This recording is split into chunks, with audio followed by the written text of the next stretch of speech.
Welcome and welcome back to Heretic Owl Tarot. Oop, just doing a little shuffling here. I pulled some info from Instagram, just a quick little blurb. What is this? Oh, so the tea leaf cards, somebody asked a question about them, so I had to pull them out. Anyway, hi. So I snagged a post from Jess Fields on Instagram. I took one of her foundation courses. Gosh, I think it was like a year ago, maybe. But she puts out a lot of great information on Instagram about human design in general, and this post was about the profiles. So I will, of course, link her Instagram below if you want to check it out. Like I said, definitely a lot of great resources, a lot of great information there. And for the 5-2 profile, which I realize now that I got ahead of myself. So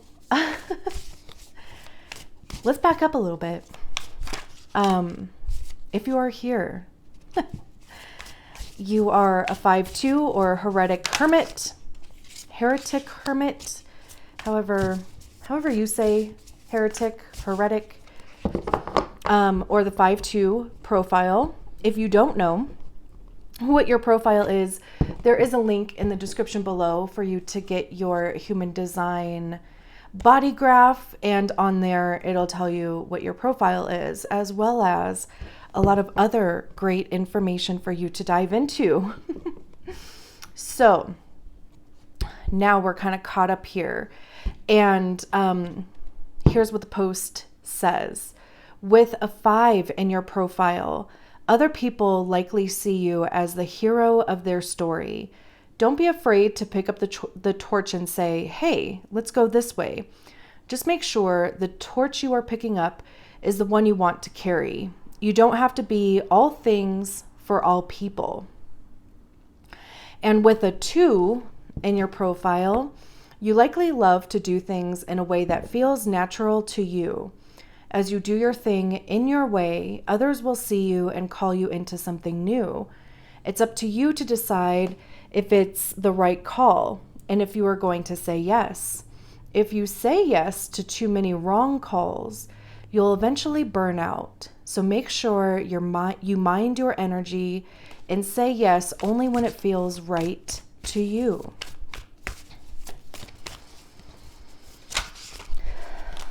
Love that.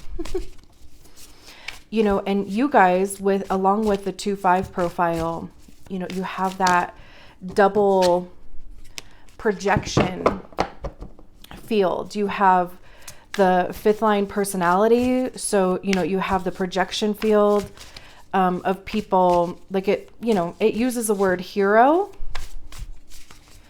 But, like people have a tendency to project that you can come in to a situation and really, have expectations.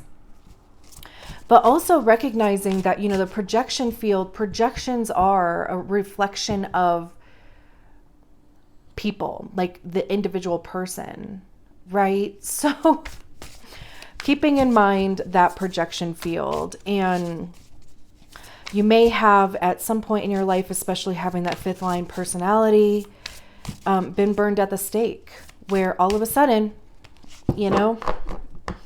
people's opinions of you just change. And that can be really hard to deal with. Like if you don't live up to the projection somehow, some kind of way, then there comes that burning at the stake thing. I believe that the definitive book of human design talked about reputation.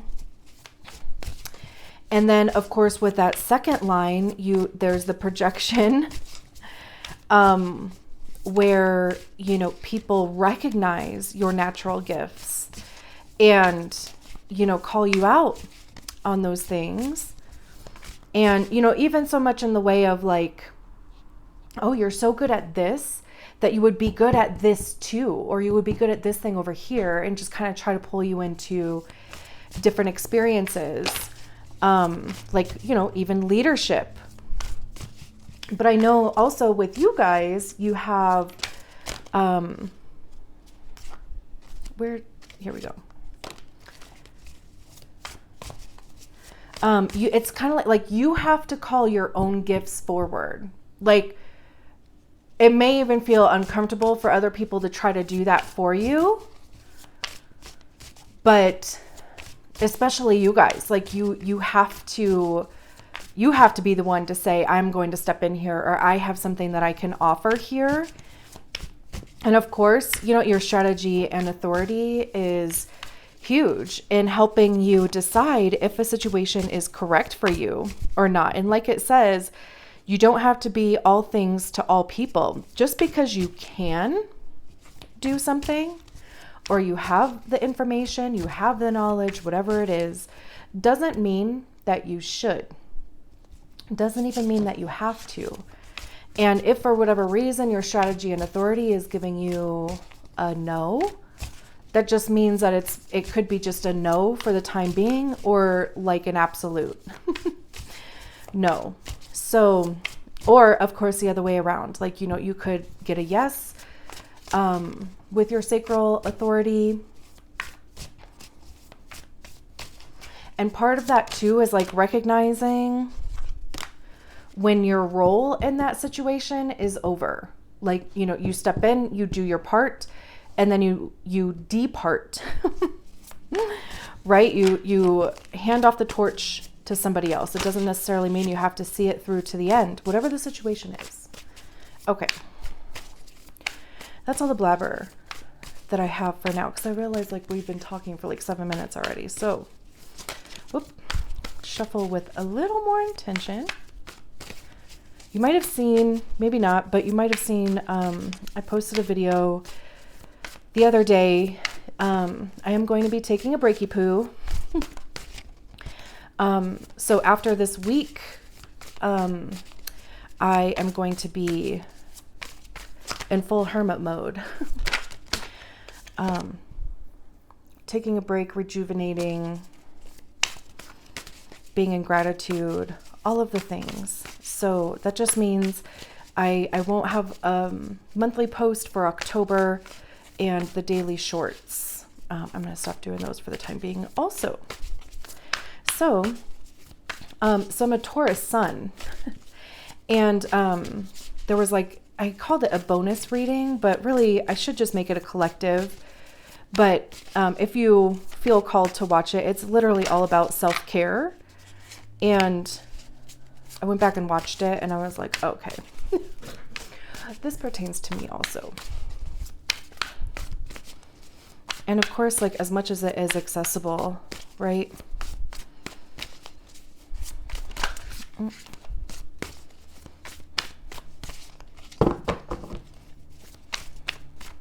There we go. All right. So we're looking for a message for our 5-2s.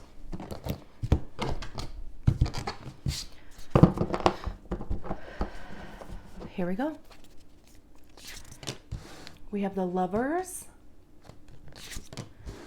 the Knight of Cups, the Hanged Man, King of Swords, 3 of Swords, okay, and the Death card. Holy cow. 4 of Wands. Okay.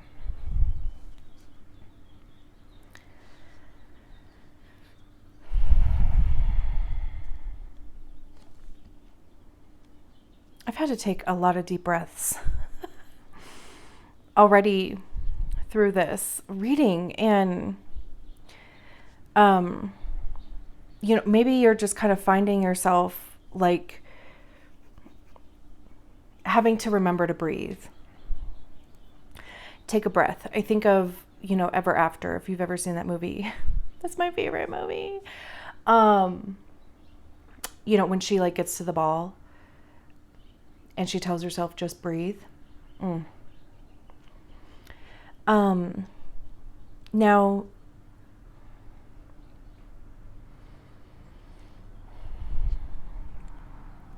this can be relationship. I mean, we start with the Lovers, we end with the Four of Wands here. Like, there's definitely other people involved here. So it's going to be a romantic relationship, platonic, so friendships or business. And of course, it's going to depend on your situation. So keep that in mind throughout this reading. So, like I said, we start with the Lovers here, which face value, of course, right? It can talk about relationships. But also, like, more so, it's about how those relationships impact our lives. Because the Lovers also talks about making decisions, communication. It's the card of Gemini. Gemini is ruled by Mercury. Mercury is a planet of communication. I mean, it could even also have to do, you were going into a Mercury retrograde here. Sometime, I think this week, like maybe the 9th or 10th. So this could be a situation that even plays out during Mercury retrograde. So it might just be something to keep in mind with that.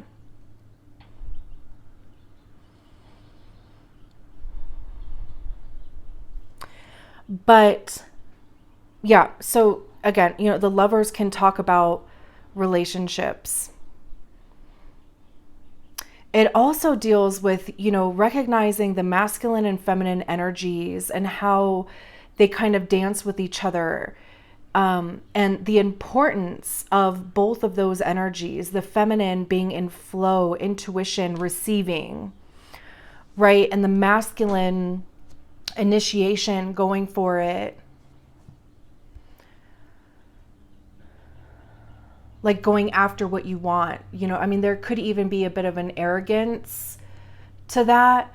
And it's just the energy of those two things. So it doesn't have anything to do with gender, but it's the energy of the feminine. It's the energy of the masculine here. And it's also like coming together to solve one issue. It's like you guys against the problem, instead of the problem being what pins people against each other. It's coming together and recognizing, like, we have this issue here, this disagreement, whatever the case may be. And it's recognizing that, we need to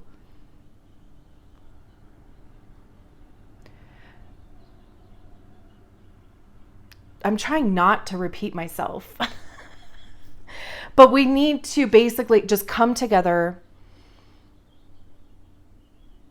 and face this issue objectively, because we have the King of Swords here. And the King of Swords, when we talk about swords, it's air, right? It has to do with our thoughts, our minds, perceptions, okay. Speaking of repeating myself, hang with me. Like, just stick with me. But they are objective.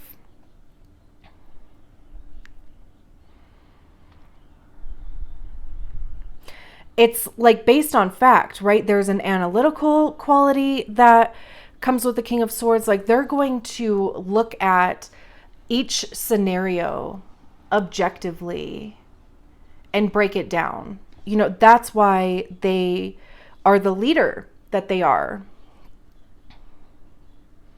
And, a king overseeing a kingdom, being a leader, it would serve them to be open to interpretations. At least just hearing somebody out.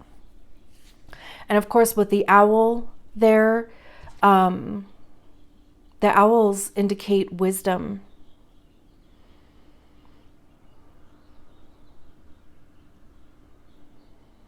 Now, this could also be a situation, again, because it is, like I said, it's going to more than likely involve somebody else. This could, of course, be something that you're dealing with within yourself.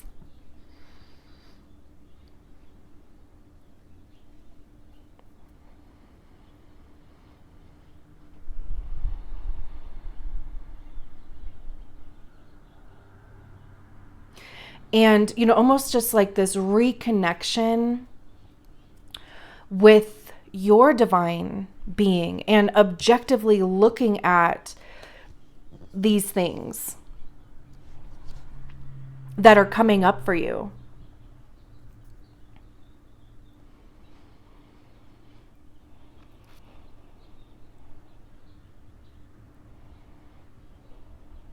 And I also just kind of love, I know that, of course the imagery is just so that it looks like a heart, but I love that it almost kind of looks like they're preventing each other from either stabbing each other or this thing here. It's like it just stops there because they hit each other.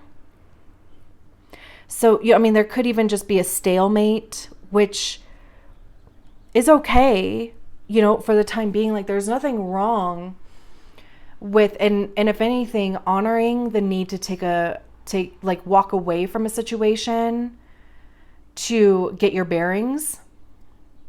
That's very mature. That's very King of Swords too. Very, very mature. And then we have the Knight of Cups here. So, the Knight of Cups talks about an offer. The Knights are messengers.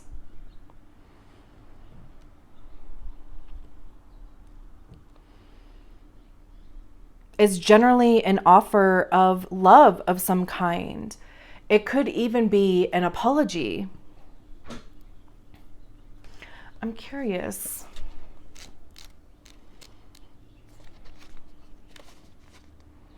The Knight of Cups is a charmer, and the person or situation who holds this energy has the power to create the perfect distraction when an emotional lift is needed. Magic seems to happen when you open your heart to the Knight of Cups, as the feeling of butterflies in your stomach and anticipation create a frequency that attracts romance and new connections.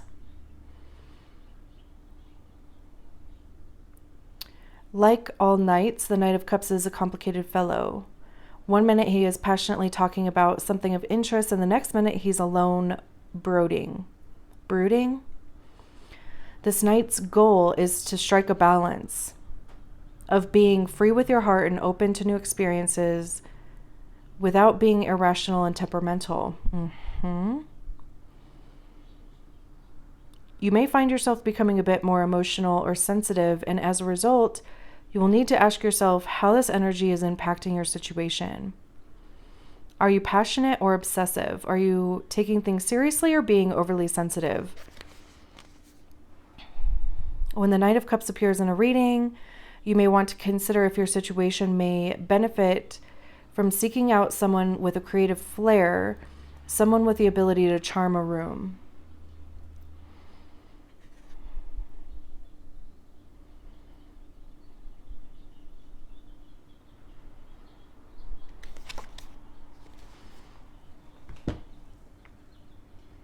Interesting.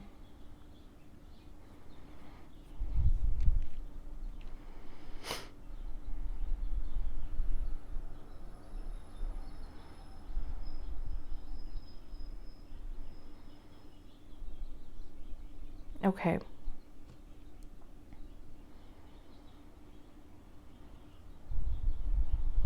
I feel like it's kind of coming together. It's kind of coming together here for me. Again, this could be you. This could have been somebody else.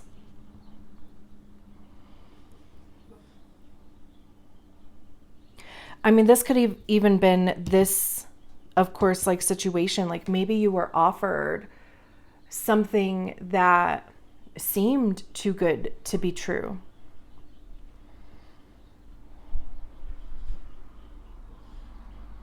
Because with it paired with the Three of Swords, it would feel like you were bamboozled, hoodwinked, betrayed.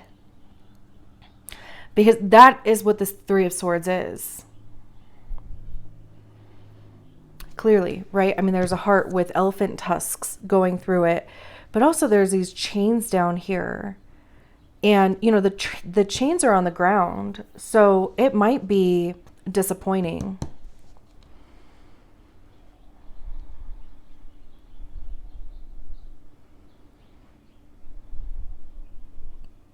But it was also freeing to a certain extent, or it can be.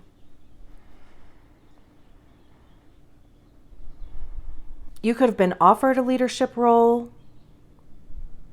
You could have gone into this situation clear-headed, you know, like thinking objectively. It could have been a big learning opportunity for you, like learning a lesson.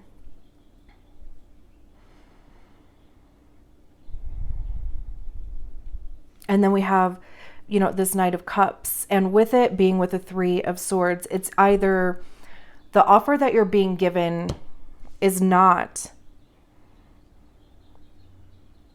acceptable. Even if this is a relationship, you know, like if it's a romantic relationship, it's kind of like, you know, whatever this person is offering, you're like, that's not enough. Or you may even have seen this person's true colors. Like I said, you know, with the charming charisma thing, this could be love bombing, leaving you feeling disappointed here. It could, of course, be the whole projection thing. Maybe you stepped into a situation that you thought was correct for you, and maybe it didn't turn out well. We have the Hanged Man here, which talks about willful suspension. It can talk about delay, but it's also about seeing things from a different perspective. Like taking the time out. The whole point of being upside down is so that you see things literally from a different perspective. And there's this quality of enlightenment that comes with it, though. Because by being able to see things from multiple perspectives, right? Not just your own, but being able to see things from multiple perspectives, it broadens your horizons.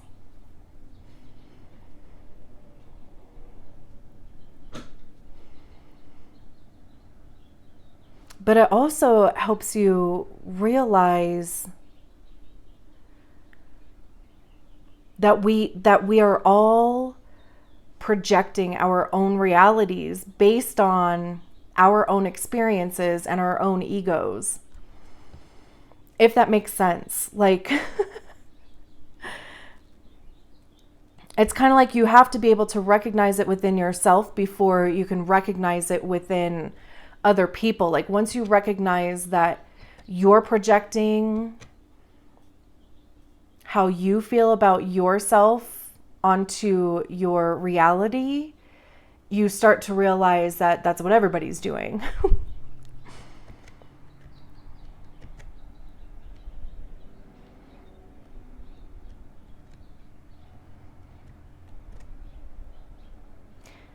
And also, you know, with these two cards here,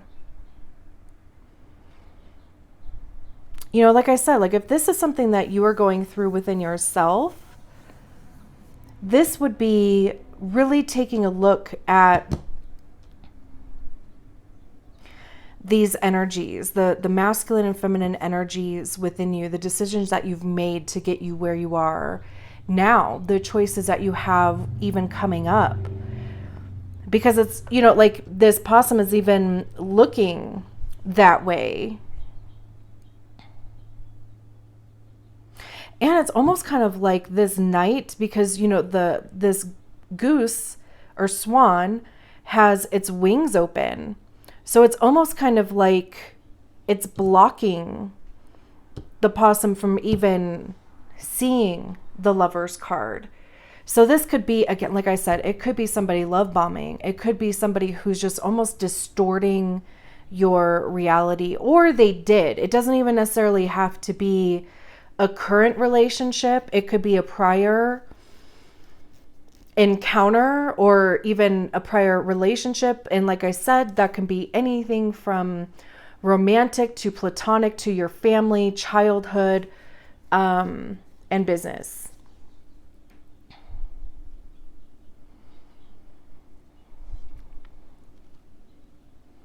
That's really interesting.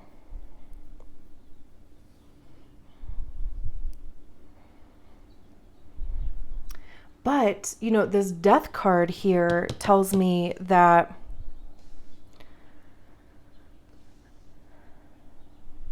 you got to look under this wing here. Like it couldn't prevent you from totally not seeing something, because the death card says that every new beginning disguises itself in an end. And I absolutely love how the death card is at the end of the reading, because whatever this situation is, there's a resolution. I feel like there's somebody else who they had the World card at the end here. But it, like, you know, it's the end of a cycle. Something has to end so that something new can begin. The death card, it's more about rebirth than it is about quote unquote death. And the only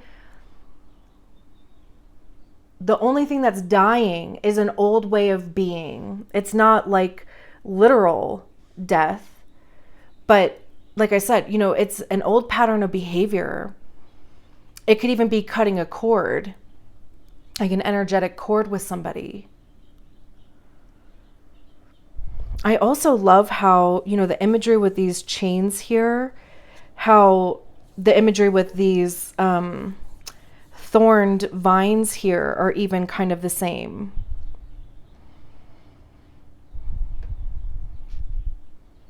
Even the owl.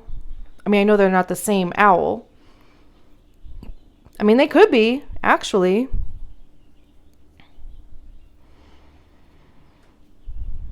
They look similar. Let me see. What is a...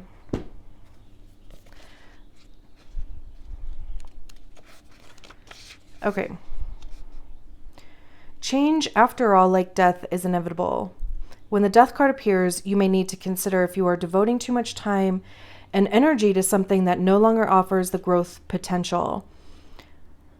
Much like religiously watering a dead tree, there isn't much you can do to bring it back, and your efforts, although earnest, will be wasted. You are asked to release yourself from the attachments that no longer offer growth opportunities, because in doing so, you will open the door for something new, which, hello, oh my God.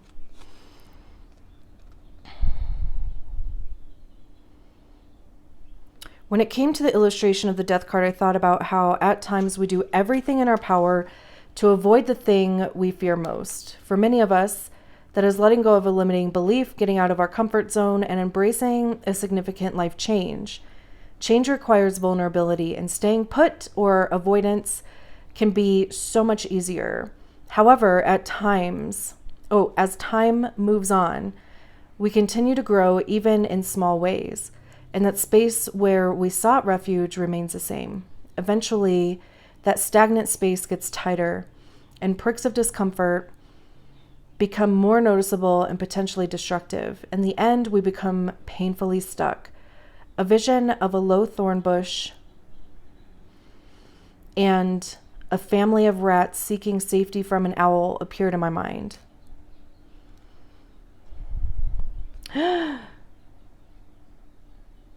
Oh.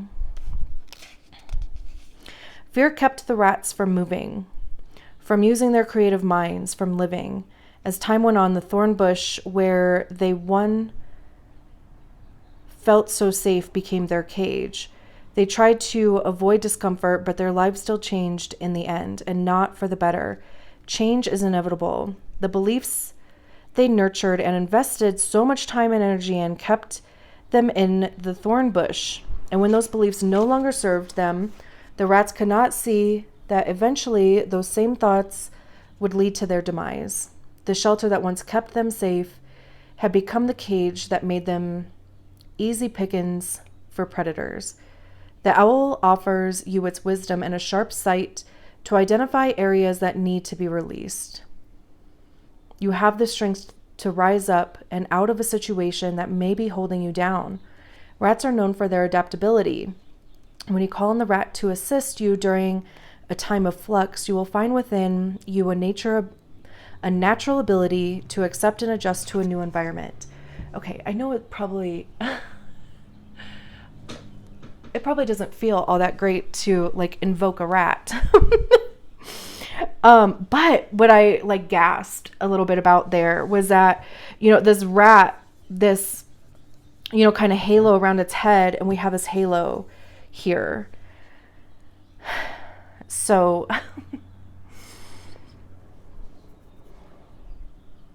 it's definitely time to move on, clearly, from a situation. It's kind of like, it's almost like you already know, and it's really just a matter of doing it. And I love that on the other side of it, we have the Four of Wands. Because this is the minor arcana card to the Lover's card. I mean, it's similar in the sense that there's two beings here. We have a moon, but this talks about stability and foundation, harmony, union. All of those things. I love how, these trees actually have leaves on them. These trees don't. Or these little bushes back here don't.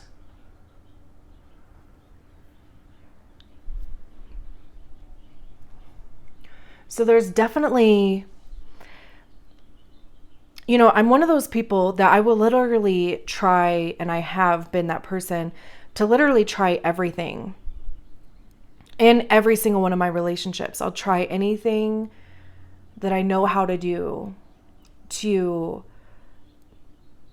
make it work, right? Without compromising myself, because I have also done that. Like, I've compromised myself into invisibility. But it's also, a point about noticing when you have done whatever you can and it's time to move on, because there is stability available somewhere else. We have the Two of Swords, which is about indecision. So here you go, right? Like, kind of stuck in that indecision, kind of, I almost said rat race. We'll go with that. But then we have the Sun right after that, the Empress after the Sun. Like,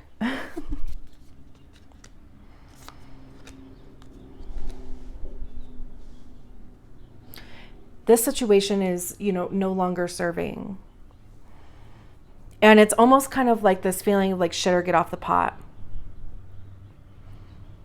Even this, recognizing, like, taking an objective look at where, there was failure, whether it was yours or somebody else's or both of yours, however that worked out, and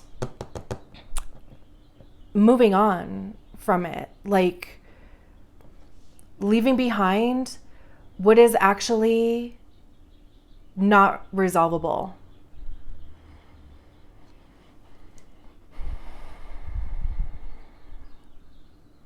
I just love this. I love that. Like, this card to me feels better than the Lovers actually does. Like, this feels like abundance. This feels like fighting for something that is already, the energy is already gone from it. Interesting. I'm going to leave it there. Thank you so much for being here and allowing me to read your cards. I'll talk to you soon. Bye.